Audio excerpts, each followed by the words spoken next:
Limitless TV for our final episode in this series. We've been looking at what it means to take ground as followers of Jesus, and so far we have covered what it means to be a disciple of Jesus, how we can go against the flow when we're pioneering, and the fact that God is a promise keeper.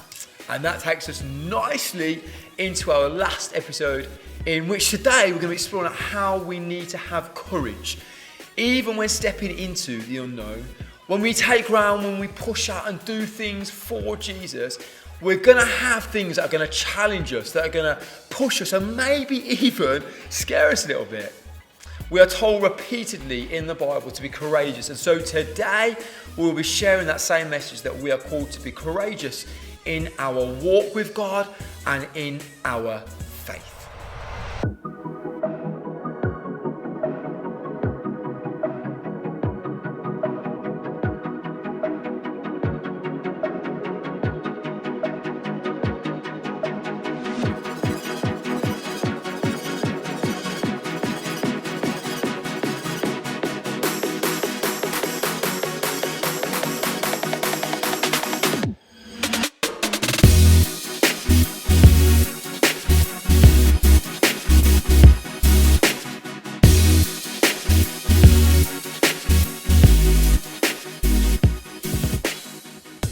So, Jamie, you're a man of great wisdom, I hear, and one who studies the Bible. Is that right? Yeah, thank you, Emma. So kind. Yes, I like to think that I know my Bible reasonably well. Why do you ask such a question? Let me test you on this, because today we're looking at the fear of the unknown. Okay, yeah. And how, as followers of Jesus, we're called not to be afraid when we're faced with tough situations. Yeah, got it. And so I wonder, do you know how many times in the Bible God instructs his people to not fear or to not be afraid? What do you reckon? It's a good question. Now, I know that it's said in the book of Joshua a few times, so let's go 50 times. Not even close, no. Okay, wow. So how about, let's go 150 times. Right, try doubling it, honestly. And then adding some more. Go on. Surely it can't be any more than 320? Right, wrong again. I thought you said you were good at this. Come on. In the Bible, God instructs his people to fear a total of 365 times. Wow. That's like one fear not to fear a day. Can you believe it? That's something that God clearly wants to remind us to not fear. It's true. It is totally right. And the reason for this is that God knows that as a people, we do have a tendency to fear and be anxious and to worry about our lives and our future and so on. Yeah.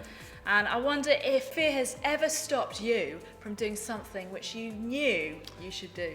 Was it for you? Yeah, I mean, I remember a time when, fairly recently, there was I heard, where I was living, I heard this kind of argument going on, this man and this woman arguing, and it sounded like the woman was in a bit of distress, to be honest.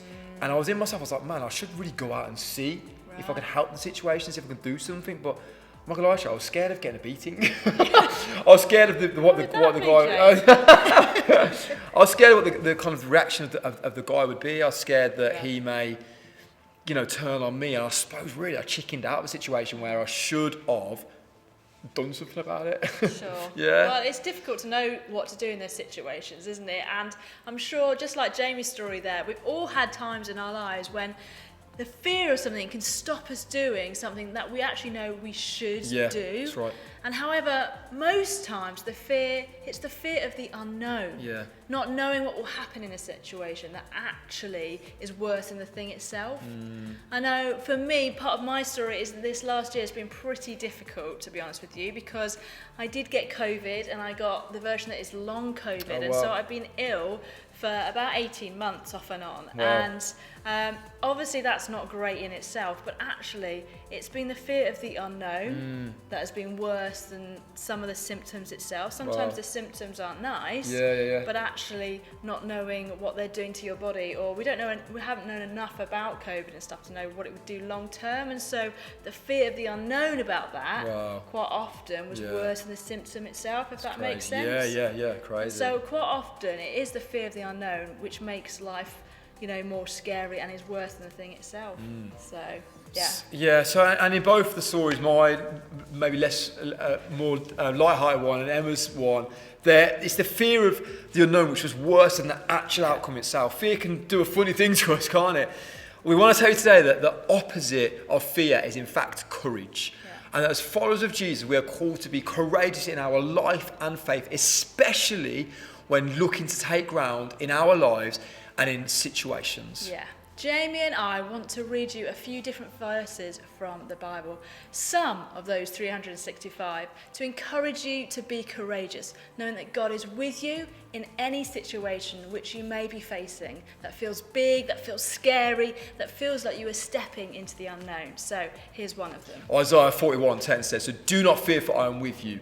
Do not be dismayed, for I am your God. I will strengthen you and help you. I will uphold you with my righteous right hand." Yeah, 2 Timothy 1 verse 7 says, "For the Spirit God gave us does not make us timid, but gives us power, love, and self-control." Come on, love that. 1 John 4 verse 18 says, "There is no fear in love, but perfect love drives out fear, because fear has to do with punishment. The one who fears is not made perfect in love." And Joshua 1:9, the one you were saying about earlier, says, "Have I not commanded you? Be strong and courageous. Do not be afraid. Do not be discouraged, for the Lord your God will be with you wherever you go." That's great. So as we close this episode, as we close this whole series, I want you to remember those words from Joshua, that you are called to be strong, to be courageous, even when faced with situations in life, which in the natural we could or would be fearful of.